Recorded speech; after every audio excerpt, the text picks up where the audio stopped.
오늘 읽으실 말씀은 로마서 7장 1절에서 6절까지 말씀입니다. 로마서 7장 1절에서 6절까지 말씀입니다. 제가 읽고 마지막 절 다 같이 합독하도록 하겠습니다. 형제들아, 내가 법 아는 자들에게 말하노니 너희는 그 법이 사람이 살 동안만 그를 주관하는 줄 알지 못하느냐?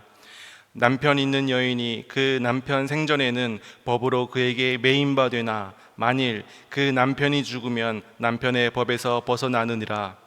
그러므로 만일 그 남편 생전에 다른 남자에게 가면 음녀라.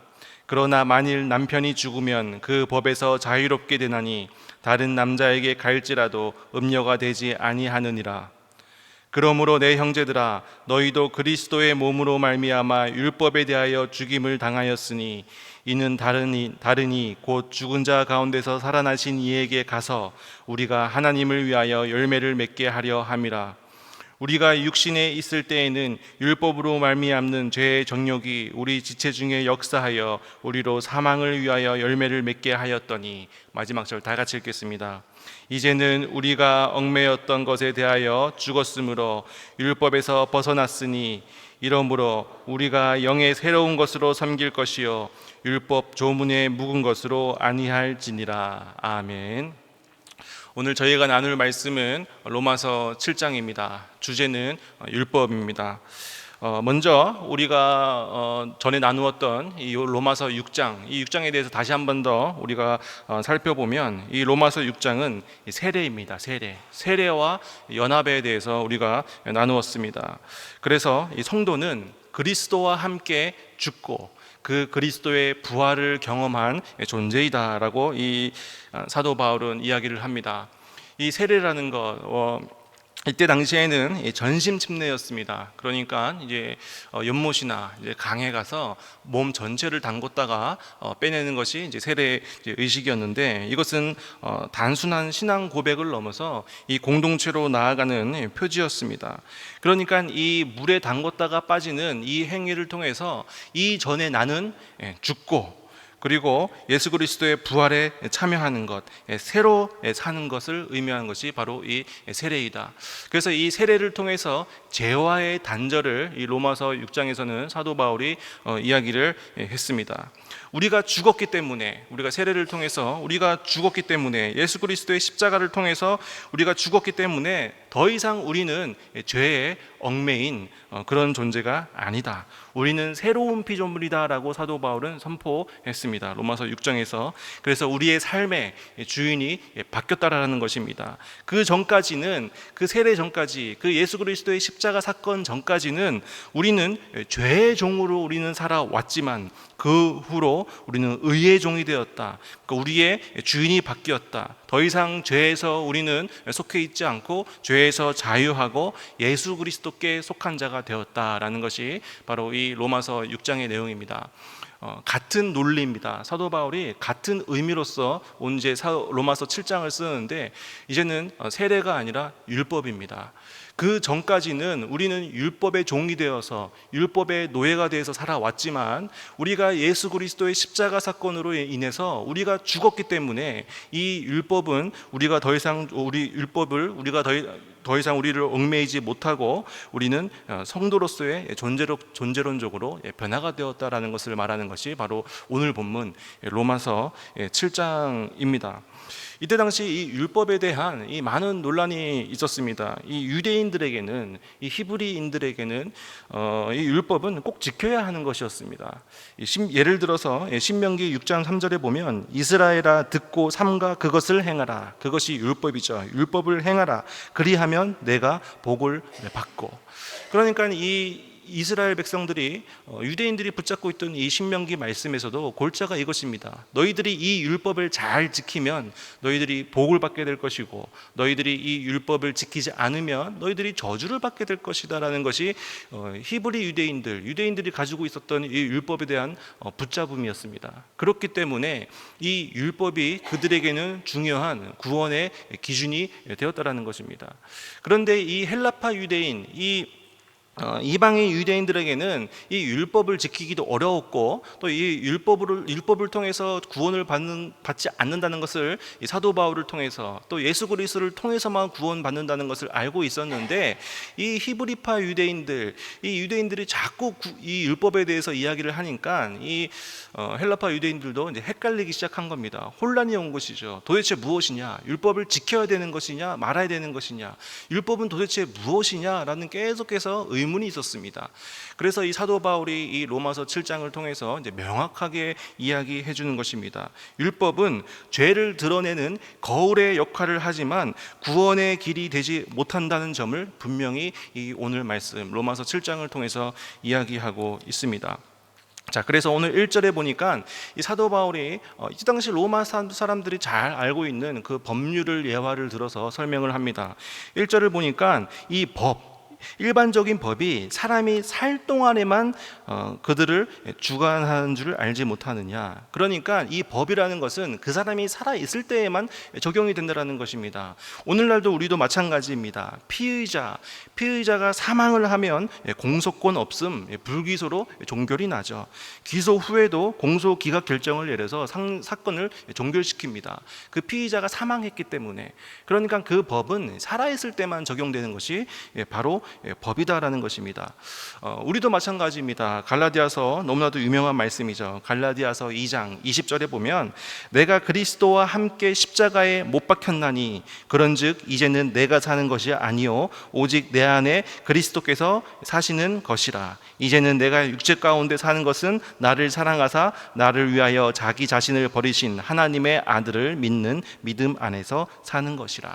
우리도 이 고백입니다. 우리가 이 예수 그리스도를 만나기 전까지는 내 뜻대로 내가 주인이 되어서 내가 살았지만, 내가 예수 그리스도를 만난 이후에 내가 그리스도와 함께 십자가에 못 박혀 죽었다라고 사도 바울은 선언을 하는 것이죠.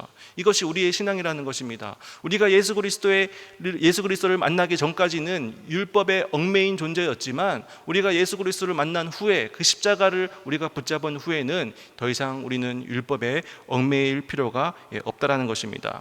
사도 바울이 또 계속해서 예를 듭니다. 남편이 있는 여인은 그 남편이 살아있을 때에는 그 남편의 메인바가 됩니다. 그래서 남편의 생전에 만약에 이 여자가 다른 남자를 만나게 되면 음녀라고 불리게 됩니다. 그런데 그 남편이 사망했을 경우에는 이 여자가 얽매인 것이 없기 때문에 다른 남자를 만날 수 있게 되는 것이죠. 이것을 사도 바울은 선언을 합니다. 그래서 이 율법을 우리의 신앙 가운데 적용한다면 우리가 어찌 보면 이 율법주의적 신앙에 아직도 젖어 있지 않은가, 우리는 한번 돌아볼 필요가 있습니다. 많은 사람들이 이 신앙생활을 꼭 해야만 하는 것, 반드시 해야 하는 것으로 여길 수 있다는 것입니다. 주일 예배를 내가 꼭 드려야지 하나님이 나를 사랑하실 거야. 내가 얼만큼 내가 헌금을 잘 해야지 하나님께서 나를 거두어 주실 거야.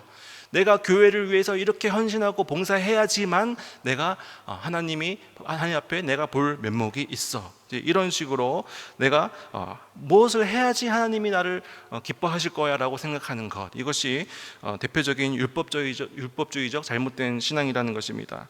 하나님은 우리가 어떤 행동이나 무엇을 해서 사랑해 주시는 분이 아니라는 것입니다. 이미 예수님께서는 우리의 모든 죄를 용서해 주셨고, 이미 예수님께서는 우리를 받아 주셨습니다.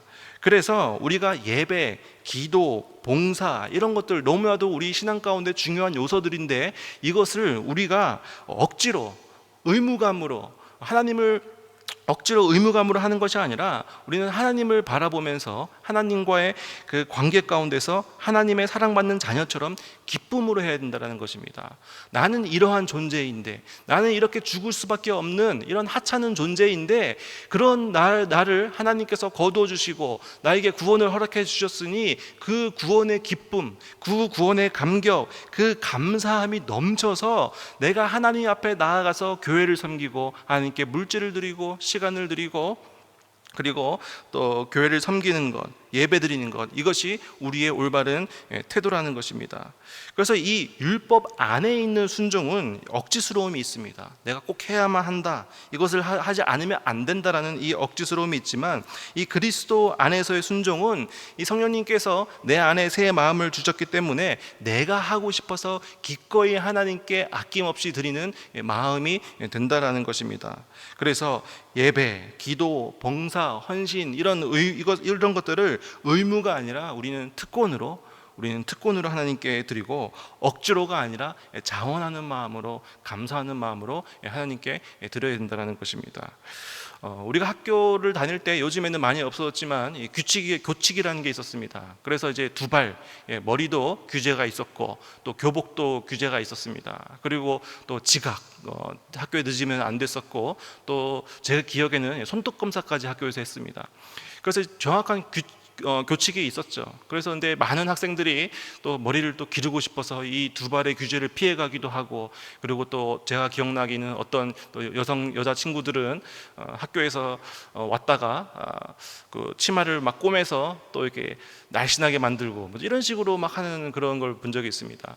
교칙을 잘 지키면 모범 학생이었고, 교칙을 잘 지키지 않으면 우리가 이제 불량 학생, 이제 이렇게 불렸습니다. 학생은 교칙을 지켜야만 합니다. 그렇기 때문에 그런 학생들에게 주어진 법이죠. 이제 그것을 잘 지켜야 됩니다.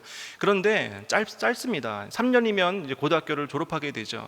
그러면 이 고등학교를 졸업한 학생은 교칙에 얽매이게 됩니까? 얽매이지 않게 됩니까? 더 이상 얽매이지 않게 됩니다. 이제 지킬 필요 없죠. 이제 졸업을 했으니까, 대학교를 갔으니까, 이제 사회생활을 시작했으니까, 이제 머리도 이제 길러도 되고, 뭐 교복을 입을 필요 없이 자유롭게 옷을 입어도 됩니다. 그런데 교칙에서는 벗어났지만 그 정신, 교칙의 정신은 그대로 이어가야 된다는 것입니다. 학교에서 왜 두 발을 규제했습니까? 단정하게 살라고, 단정하게 지내라고. 교복도 마찬가지고, 왜 지각을 왜 이렇게 엄수하게 합니까? 학교 시간을 엄수하게 합니까? 올바로 시간을 지키는 성실한 생활을 하기 위함 아니겠습니까? 학생이 교칙에서는 벗어났지만 앞으로 그 학생이 살아갈 인생 가운데서는 그 정신은 그대로 가져가야 된다는 것입니다. 단정하고 깔끔하게 시간을 잘 지켜서 성실하게 살아가는 것, 정신은 남아 있어야 된다. 율법도 마찬가지입니다. 우리가 율법에 얽매였지만, 그 율법에서 벗어났지만 그 율법의 정신, 그 정신은 우리가 꼭 기억하고 놓치지 말아야 된다는 것입니다. 그래서 우리는 열매 맺는 삶을 살아야 됩니다. 열매 맺는 삶. 우리가 율법을 우리가 의무감으로 지키지는 않지만, 우리가 하나님의 자녀로서, 또 하나님께서 구원의 감격으로 하나님께서 주신 이 말씀, 이 율법을 우리는 그 삶의 열매로서 드러나는 삶을 우리는 살아가야 된다는 것입니다. 그렇기 때문에 우리는 이 율법, 이것을 우리가 무엇을 지켰느냐, 이것이 아니라 내가 하나님과의 어떤 관계에서, 내가 하나님의 자녀로서 지금 어떠한 삶을 살고 있는가. 이 율법을 우리는 다 지킬 수는 없지만, 이 율법에 우리의 삶을 비추어서 내가 하나님의 기쁨이 되는 삶을 살고 있는가, 나의 삶을 통해서 하나님께서 영광받고 계시는가, 이것을 우리는 바라보면서 살아가야 된다는 것입니다. 이 4절에 보면, 오늘 말씀 4절에 보면 이렇게 기록되어져 있습니다. 곧 죽은 자 가운데서 다시 살아나신 이에게 가서. 우리가 십자가를 통해서 우리가 새로운 삶을 살게 된다면, 우리가 새로운 삶을 살면 우리에게 자유가 주어지는 것이죠. 우리가 율법으로부터 자유가 주어집니다. 그렇다면 우리가 자유가 있다고, 나는 이제 율법은 더 이상 나는 신경 쓰지 않아도 돼, 내 마음대로 살 거야가 아니라, 우리가 예수 그리스도를 통해서 새롭게 태어났다면 그 목적과 방향이 있다는 것입니다. 바로 죽은 자 가운데서 다시 살아나신 이 예수 그리스도죠. 예수 그리스도에게 가는 것, 예수 그리스도에게 속하는 것, 예수 그리스도의 자녀가 되는 것, 이것이 우리의 방향이라는 것입니다. 그리고 결과가 있습니다. 그 결과는 하나님을 위해서 열매 맺는 삶을 살아야 된다는 것입니다. 그래서 율법의 지배 관계가 아니라 하나님과의 이 관계, 언약적 관계로 우리가 옮겨졌고, 의무가 아니라 관계 중심으로 옮겨진 것입니다. 이것이 바로 율법입니다.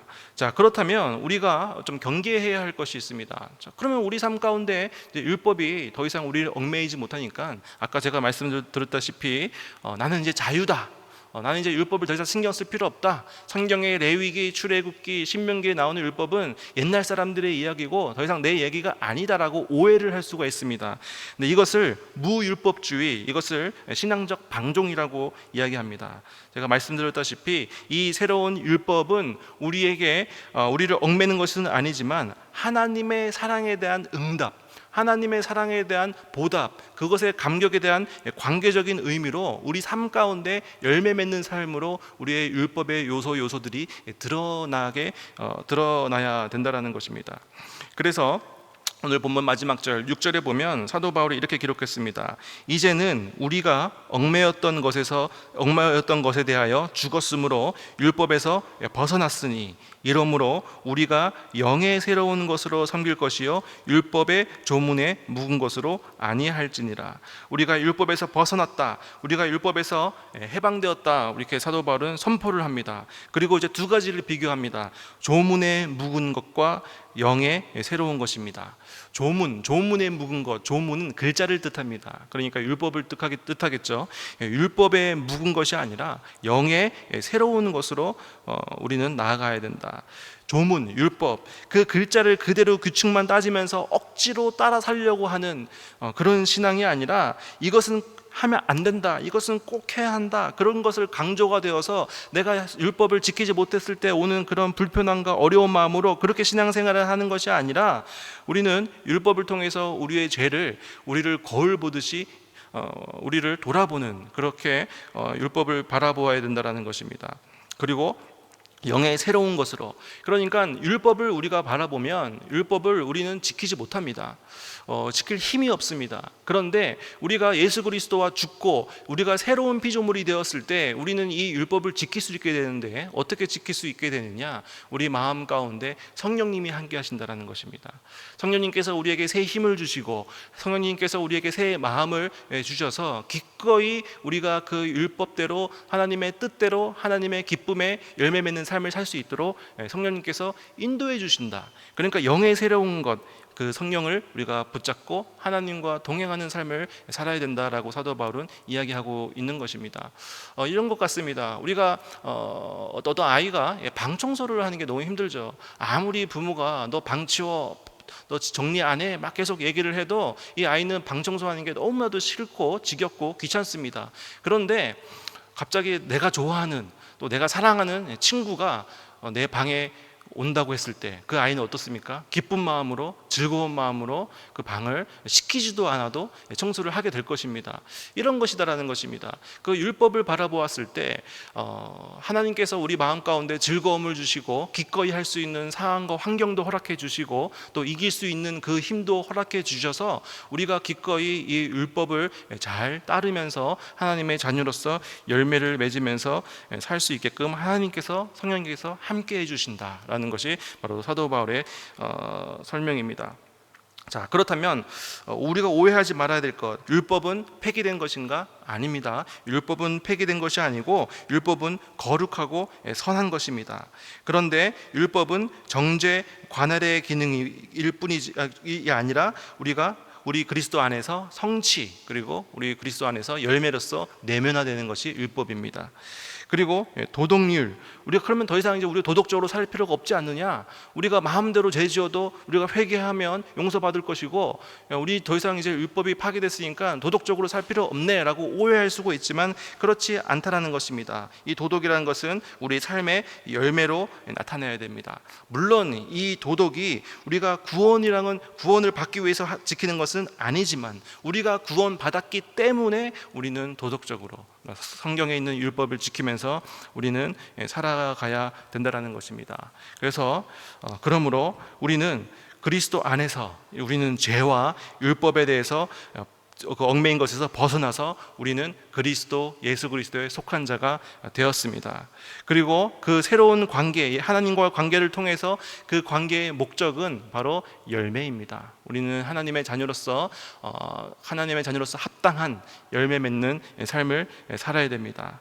그래서 우리가 그 성령의 능력에 힘입어 그 성령의 도우심으로 말미암아서 우리가 예수 그리스도를 잘 하루하루 섬기면서 우리의 가정과 우리의 교회와 일터에서 사랑과 또 거룩과 정직으로 그 성령의 열매를 맺는 그런 삶, 오늘 하루도 우리 앞으로의 삶도 그러한 삶을 살았으면 좋겠습니다. 기도하겠습니다. 사랑과 은혜가 풍성하신 하나님 아버지, 오늘 주신 말씀을 통해서 우리가 더 이상 율법의 무거운 멍에에 매여 사는 존재가 아님을 깨닫게 하심에 감사드립니다. 예수 그리스도의 십자가와 부활로 말미암아 우리를 율법의 정죄와 얽매임에서 해방하시고 이제는 영의 새로운 것으로 주님을 섬기게 하셨음을 믿음으로 고백합니다.